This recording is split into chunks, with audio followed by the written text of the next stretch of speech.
It is the latest proposal from Donald Trump, and it has set off another national firestorm. He is taking hits from both the left and the right for his call to ban Muslim entry into the U.S.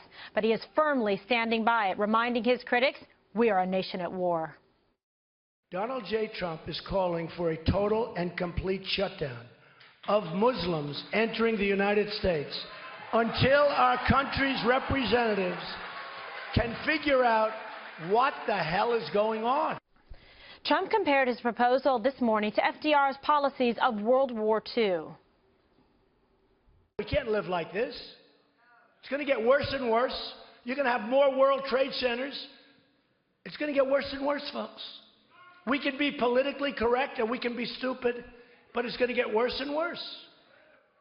Until we are able to determine and understand this problem and the dangerous threat it poses, our country cannot be the victim of horrendous attacks by people that believe only in jihad.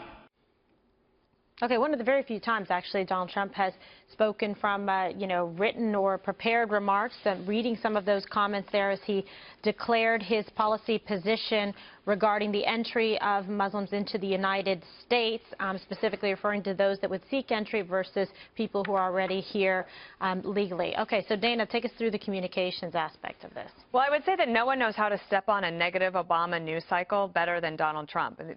President Obama was having arguably one of the worst weeks of his presidency, having decided to do a primetime address on Sunday night that was largely panned, with very few supporters. I mean, I don't even think Hillary Clinton said that was a great speech. And today, I think that all of our candidates on the Republican side would have loved to be talking about President Obama's lack of a plan, the fact that ISIS has been allowed to plot and plan and have a safe haven under his watch, how that the strategy is lacking. But instead, we're talking about whether we should ban Muslims. That's just the way that this election cycle has rolled, but I would think that almost all of our candidates would much rather have been talking about President Obama's Oval Office speech instead of what they've had to talk about this week. Well, all right. Last 24 hours. And I want to reference this really quick, and we're taking it around the table, but let's take a look at the FDR sound here where he's talking about that, because this is basically the aspect of his policy that he's saying he's basing this on precedent that has been established before. What I'm doing is no different than what FDR's solution for Germans, Italians, Japanese, many years ago. So you're for internment camps? This is a president who was highly respected by all. He did the same thing. If you look at what he was doing, it was far worse. Bolling. Yeah, and George, that was Stephanopoulos, I guess, asking the question. Yeah, that's ridiculous. No, he didn't say he was for internment camps. He simply said, right after Pearl Harbor, FDR declared 25-25, 25-26, and 25-27, which basically said if you're Japanese, Italian, or a German, you could be rounded up and put into internment camps. Sometimes they were. He didn't suggest that. He's simply saying put a halt to Muslim immigration, Muslims coming into the country, a temporary halt on it. So he doesn't go anywhere near the extent that FDR did, yet FDR is held in high esteem. Can I reference what Dana mentioned? Dana's right. The other the Republican candidates who are not Donald Trump have decided to focus their commentary on Donald Trump. While Donald Trump focused his commentary on defeating ISIS, illegal immigration, and what a failed strategy President Obama has for keeping us safe and keeping the country sound and moving forward. Boy, whether you agree with Donald Trump or not, it certainly is working, and the polls are showing it. I think the last poll has him, CNN has him at 33%, 13 points higher than the runner-up, which I think is Ted Cruz. Okay, and then also we're going to have to see how this plays out in the polls that are subsequent to this announcement and see where the public temperature is on this. But it's one area so far you have the right and the left in agreement, which is kind of an interesting place to be. Greg? Yeah, I mean, I think the issue here is why do you have to make it so easy for your critics?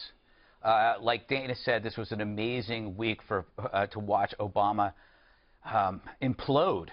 I mean, what we saw was a man who was out of time. Remember, President Obama wanted to choose the issue. It was going to be climate change. He was going to be Captain Climate Change. But the events chose something else. and he is not a man of his time. He is now irrelevant, and we should be focusing on that. Instead, what happened is somebody has actually kind of hijacked it with what I would believe to be not the best language. For example, what Trump said isn't racist, but it sounds bigoted, because a religion, you can't be racist against a religion, because a religion is nothing more than a set of ideas. And you can say about Islam, within that set of ideas, there are things that are disturbing to you, especially when they're taken to a radical extreme. So the idea of targeting a Muslim for being a Muslim is a coarse way of looking at it. However, what he could have said was, let's look at the ideas. And let's ask questions about the ideas. If somebody is coming into our country, you ask them about ideology. Because he was asked on MSNBC, the first question is, are you a Muslim? And if they say yes, are they not allowed? He agreed, yes, all Muslims cannot be allowed. What he should have said was, do you believe in honor killing? Do you believe in Sharia law? Do you actually drill it down into the specific ideas that are dangerous to our country? Of course, the person will lie. So it's actually kind of pointless. So this all goes back to one simple thing. Obama and Trump are the yin and yang of politics. Obama abdicated this role. And what happens is when you are weak, that allows the strongest, loudest voice to go in there. The PC creates the brutal response. They feed off each other. And that is why people are looking at Trump and going like, compared to what we have now, I like it. Okay, well, you mentioned something there about having some kind of supporting arguments and specifics to back up what you're saying, the assertion. Later in one of those pieces that he released in his statements, he talked about this is, you know, a religion that doesn't treat women properly, that doesn't treat gays properly. They want to advocate Sharia law, but that's lost in the message. The bottom line is, as a country, is it constitutionally permissible to ban people based on race or religion, That's why you go for the idea. Right. Well, bottom line, the First Amendment, Fifth Amendment comes into play, due process. In addition, there are several international treaties that we have signed with NATO alliances and NATO countries that are members in a UN declaration that would also prohibit that and make it problematic. But then again, when you come into a time of war, then things can be put perhaps on hold or further, you know, further guidelines and structures put in place to make sure that people who want to do us harm don't come in, regardless of race or religion. Juan. Well, you know, to me, I find myself in an odd position here today because I find myself totally in agreement with a number of prominent Republicans, Dick Cheney, Paul Ryan, Reince Priebus. These guys aren't saying this is about President Obama or somehow distracting from President Obama's troubles. Nobody thinks they're going to forget that. The thing is that what Donald Trump said was so offensive in terms of our national values, in terms of our Constitution and our protection of religious principles. I mean, Dick Cheney said this is inconsistent with our values. That's Dick Cheney. He's a conservative. Nobody's doubting his credentials. Agreeing with Hillary Clinton. Hillary Clinton said, you know, there's something similar, that it was reprehensible. You know, but the key point here for me is it's not in keeping with our virtues. And Eric, I would say this.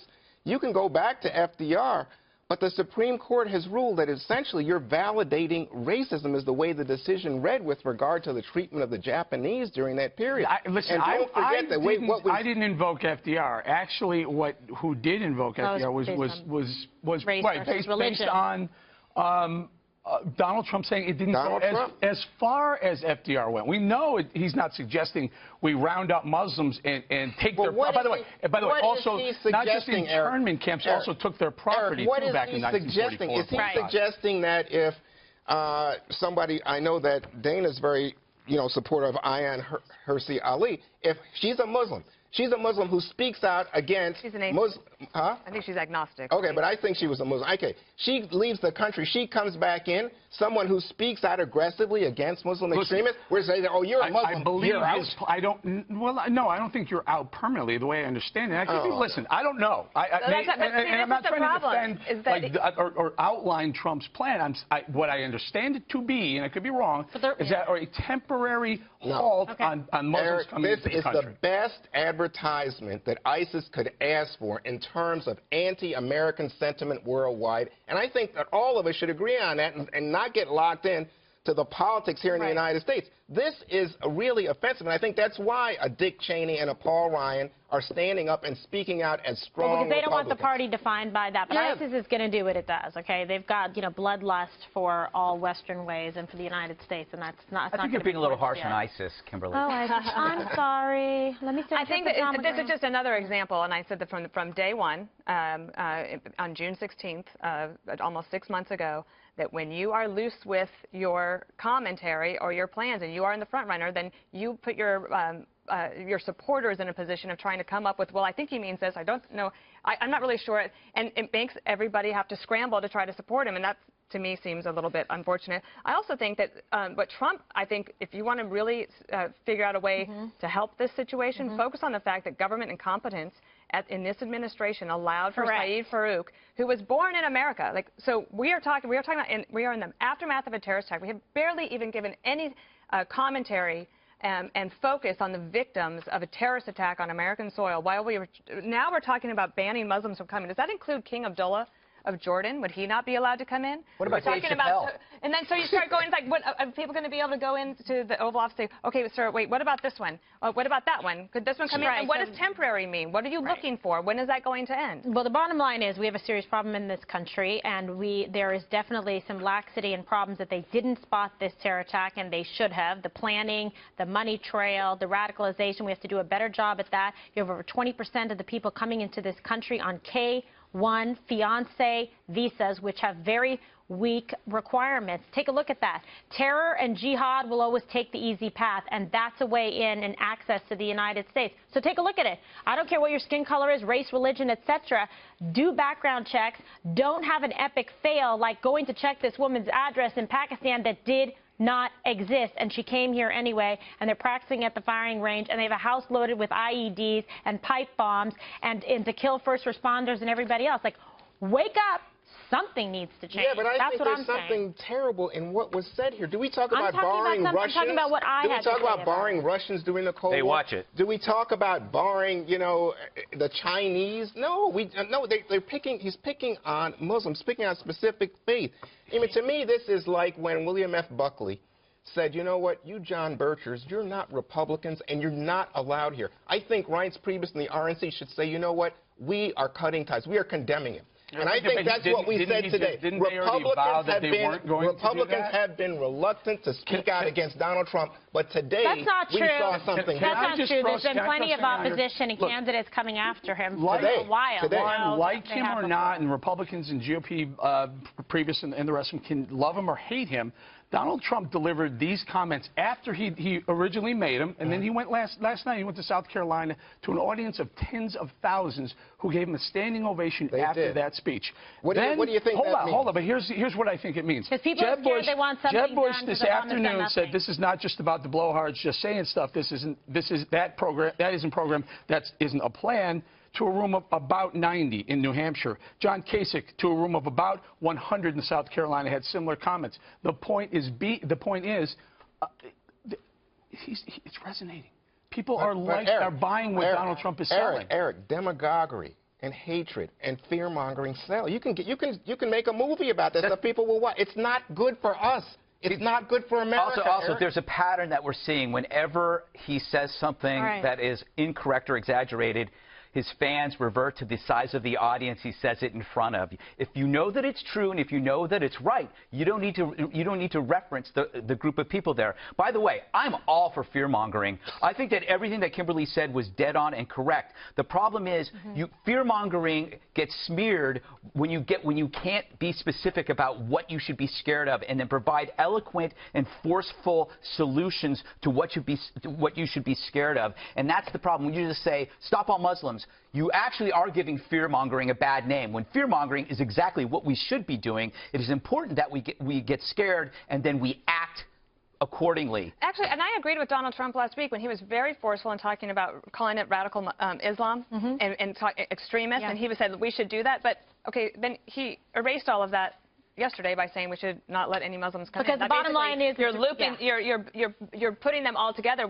so you can't distinguish the peaceful from the radicals. Well, right, and I think everybody agrees, everyone concurs, something different needs to be done. We've had fails in the system, and we've allowed this to seep through, and you're only as strong as your weakest link. Revamp visas, immigration system, take a harder, tougher look to make all of us here, regardless of religion or race, want to be safe and live in this country and do good things and not be afraid every night when we go to bed and wake up in the morning and we want a president who's actually going to do something. Do something.